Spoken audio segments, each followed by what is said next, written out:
being the band of the Revolution. I was a band of the Dragstrip. Still wanted to be a rock and roll star with rock and roll star problems. Oh, can't afford that Lamborghini yet, but I could sure as hell buy me a Corvette. And stardom that came with it. I mean, we idolized the Rolling Stones, you know.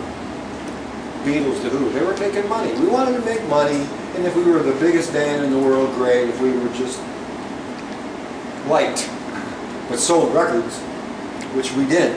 So Rock and Roll Hall of Fame, I'll let you off the hook, because the 500 of you out there, there isn't 50% of you out there that know who we are well enough to vote on us. We were nominated 10 years ago, and we didn't make it. But I suggest that you nominate us every year now. Give us a chance to get in, because we're dying. We're not all spring chicken. We just lost Michael Davis to the liver disease a little while back. It's our bass player. I'm not going to be around forever.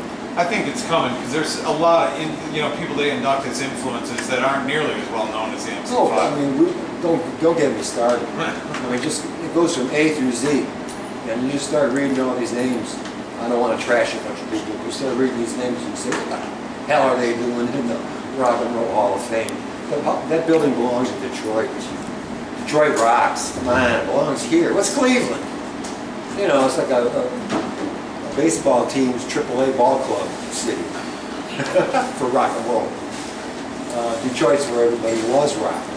It still does to this day. We kept going. Madonna popped out. You know, that was cool. Eminem came down. He could be like my son, troublemaking son. You know, what are you doing saying that hip hop crap? But your poetry's pretty darn cool. You know. And then there's what? Kid Rock. So we have a few mega stars coming out of Detroit now. Once again, there is no scene. No scene. Bands don't get cultivated and don't get looked at. Same thing. Now, were you kind of surprised, after the breakup of the MC5 and the band had been kind of dissolved for a few years, and then I guess it was maybe the 90s when among at least music circles, that the legend and the influence of the MC5 started to grow into the huge thing that it's become. Did that surprise you, or did you see that coming?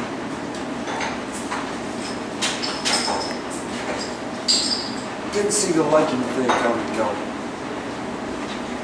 Primarily because our desire wasn't to become legends. There's no money in the legend business. You cut off your ear and send it to a prostitute, you know what I mean? And your paintings are worth millions, $50 million when you're dead. I mean, I don't want to be a legend. I'd rather make the money, and hopefully the money doesn't corrupt me enough to keep on making music. And the more money I make, the more I can give it to other people. You know, I can start hiring more people that I like and do projects, you know. Not become, what's his name, Zani or Zani or whatever. Yanni, not to become like a Yanni man, but I'd have the wherewithal to spread that money out and help other people.